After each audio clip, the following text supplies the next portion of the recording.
Biafra. This is Biafra Liberation Army Network coming to you again. Please do subscribe, like, share, and comment. The very message that Shehu Kuti sent to Saad Abubakar, the Muslim head in Nigeria. Let my people go. Stop teaching them to kill. And this message also went far to agitators. This is now ask them, why are you staying outside to agitate? And that brought about the response that our Prime Minister gave to him, that he doesn't have to say that. You understand? I will have to link you to what Shehu Kuti said. You have to listen to the whole message. And then I will join what our Prime Minister Simon Ekpa told him in response.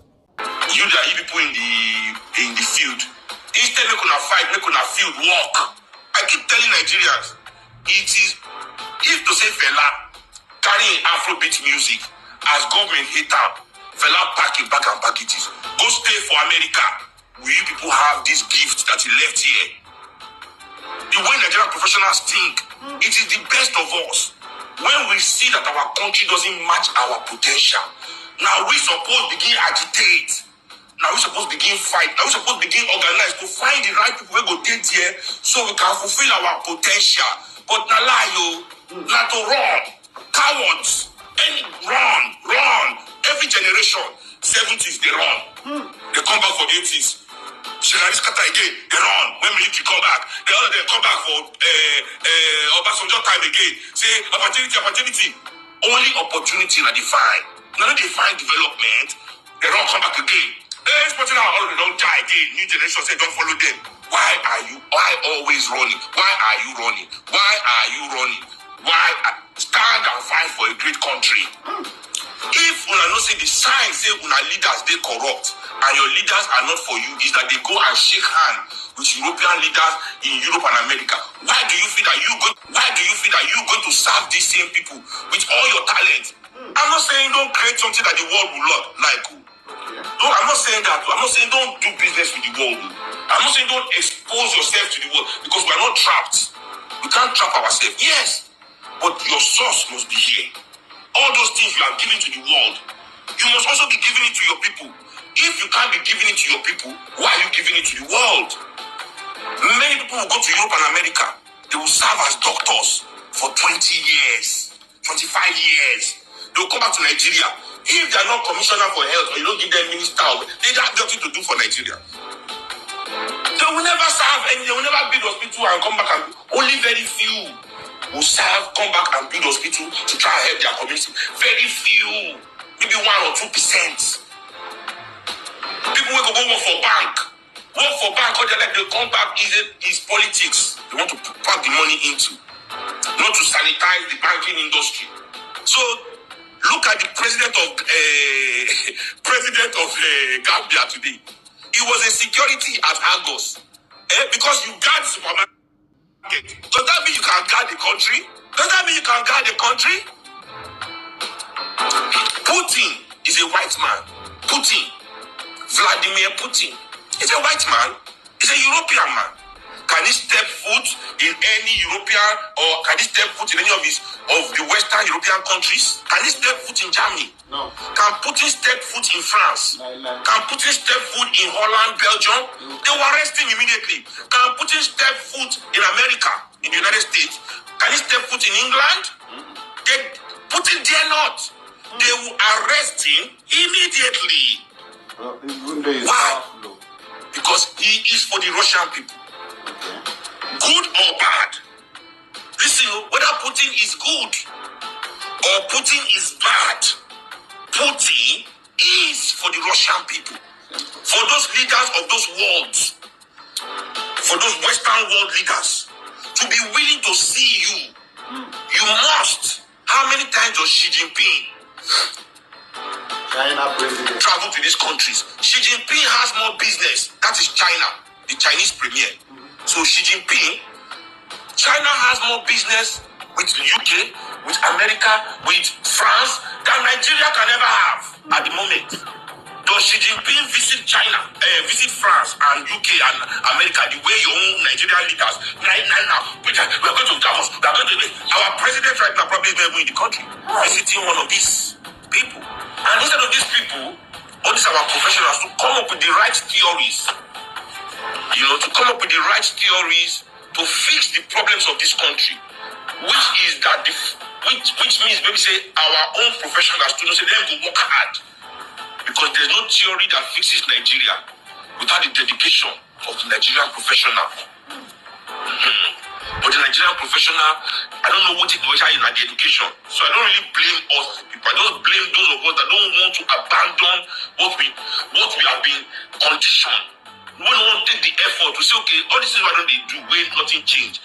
This different way people they talk. Let me just look at what is going on in the world from that perspective. We don't want to put the effort. That's my problem. It's not why we are the way we are that's my problem. I know why we are like this in Nigeria. I know why things are the way we are like this, why Nigerians think like this. Is our education. That education we will go through as Nigerian people, that education we will go through as African people is a very dangerous education.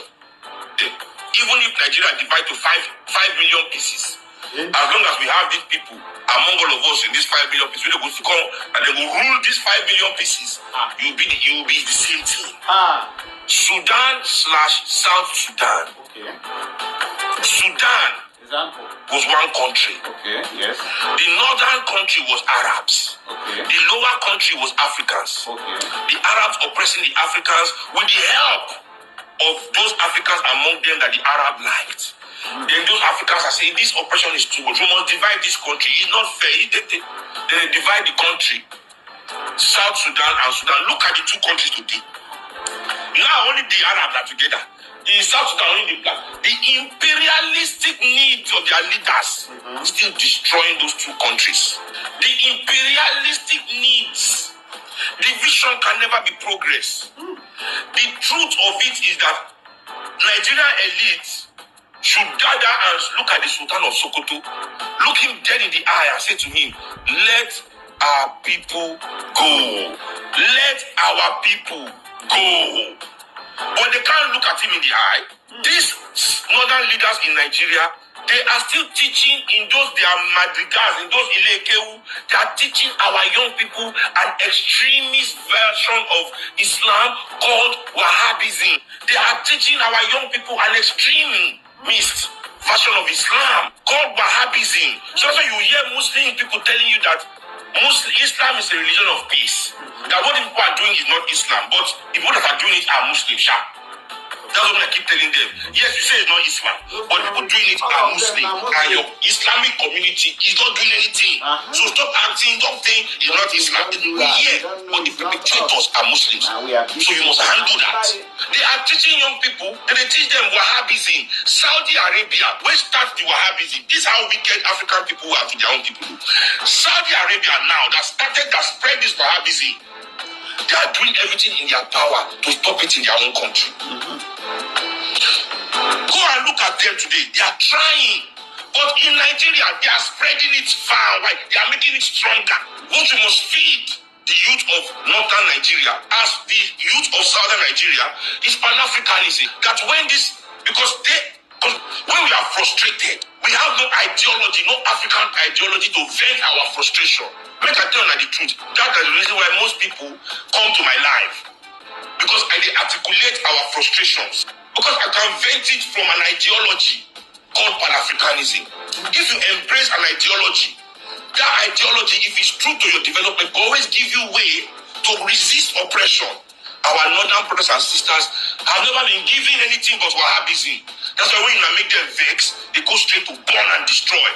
It's not their fault. It's the education that the northern elites are giving them. It's an extreme, because the northern elites, they still have the ambition of carrying out jihad. Is Saudi Arabia doing jihad? How many Saudi Arabian princes are riding around Arabia doing jihad, trying to steal land for their people? How many of them are still doing it? They have settled down. They are building nations. Look at Qatar is hosting World Cup. Saudi Arabia is doing amazing things all over the place. In fact, Saudi Arabia owns almost all the tech companies. They have invested their money far and wide. To the extent that their leader can kill an American journalist, chop an American journalist to pieces, and America still does business with him. America still welcomes him. America still allows him to do anything he likes in America. That is the power that they have gotten by modernizing their ideology. You people are still here dreaming of jihad. Exactly. They contain our African elites. The northern leaders of Nigeria are still here thinking they want to do jihad to southern Nigeria. They contain. If I tell Nigeria no get sense, they will say Sheun is rude, Sheun is go smoker, Sheun because people are stuck in some. You want Arabs to say that you are more Arab than them by killing your brother in the name of jihad, so that they can respect you, that you're Islam, you're own Muslim. So wait, when you prove to them that you have done jihad, don't let people say that you northern elites are your jihad and you wipe us out and you Islamize Nigeria. Do you think that the Arabs will respect you as Muslims still? Because I know that's your problem. Because when you people go for Hajj, you don't come back and say the truth. Just like when Europeans, the southern Nigerians, when you go to the West, you don't come back and say the truth to your people of what your eye. What your eye they see for jail. When they come back and tell how the racism, the discrimination. When you just come up with your fine clothes, you start building one house with your fine shoe to show your brother, America is good, yeah, they enjoy, yes, yeah. But the things your eye they see, you know, they talk about. Same thing as you northerners when you go for your Hajj. The discrimination, the way they treat your women like prostitutes. My friend, let me say, any African woman will go for Hajj, they don't respect them. They feel like because they go with him, papa. He said they say all African women are prostitutes. They touch their breast, they finger, if you talk, they go beat you. I said, really? I said, never, I can never acquire, I don't get police. He said, if they tell me, oh ha. So you people go there and you get disrespected. So I know that's why you come here. I want to prove to Islam, prove that maybe they see that you are killing your brother in the name of Islam. They will respect you. They will never. They will never. Because what they hate about you has nothing to do with whether you are carrying out jihad or not. What they hate about you is that you are cowards. Because you lack imagination. Not because you lack violence. You have killed Nigerians for 60 years. You've been killing Nigerians. Yes, for 60 years. So why would they think that you lack violence or you lack... That's not the problem. They don't respect you because you lack imagination. So the Nigerian professional and the Nigerian elite, you are so alike. You know, because now they train us. So we are just a small version of you. Our behavior, that's why Nigeria can't... Alright, my people, I hope you followed us to this end, and this is the full video that Shehu Kuti dropped. But as I promised, I have to put the one that our Prime Minister replied to him. Please be patient. Hold on. He was actually saying, why should you people run away? Why can't you stay in Nigeria? If the father was a coward, he would run away and use his Afrobeat to do this and do that, and he wouldn't give birth to somebody like him in Nigeria. I look at a very confused and his father, you know, where he is today will be very disappointed from that, you know, somebody who his father died in prison like a chicken. He wants other people to stay and die. When there is opportunity for them to stay outside and fight, a good fight for others. You know, these are the kind of people that actually role model to many gullible Nigerians. Shehu Kuti, I really do not want to make a comment, but sometimes, you know, I when I listen to some of you, that's a lot of gullible people are looking up to. Of course, I am deep into the struggle for the freedom of Biafra people. So, and I know Nigeria very well. You know, I know Nigeria very well. And I know how they have impacted your brain. You know, how they have caged you, subjugated you to this kind of mentality that many of you so-called celebrity are displaying today. How can you come on social media to advocate that those who are fighting like your father used his Afrobeat to fight Nigeria should also die the same way your father died? That's ridiculous.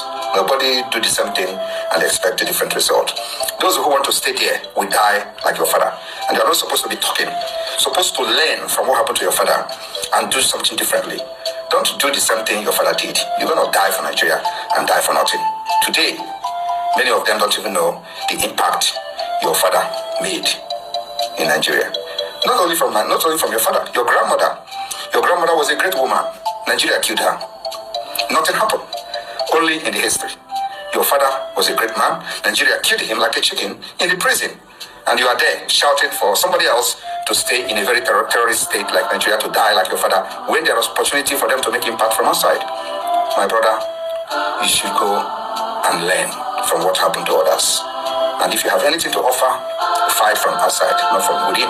Nigeria is a terrorist state, and no reasonable person should sit in Nigeria and fight the way your father did. The best way to fight Nigeria is the way we are fighting it today. There are people who are in Nigeria to fight, and there are people who will be the face of the struggle. They don't necessarily have to be in Nigeria. So those who are not the face, who are behind the scene, will be in Nigeria, and the face of the struggle should be outside Nigeria, because Nigeria is a terrorist state that kills anybody that dare to speak. And your father was a victim. You should be hiding yourself in shame. Thank you. Yes, we have come to the end of the video. I want you to please rush to the comment section to drop your own opinion. Yes, Shehu Kuti made his point, the way he looked at it. But you can't stay in Nigeria to fight Nigeria. The moment you do that, you will die.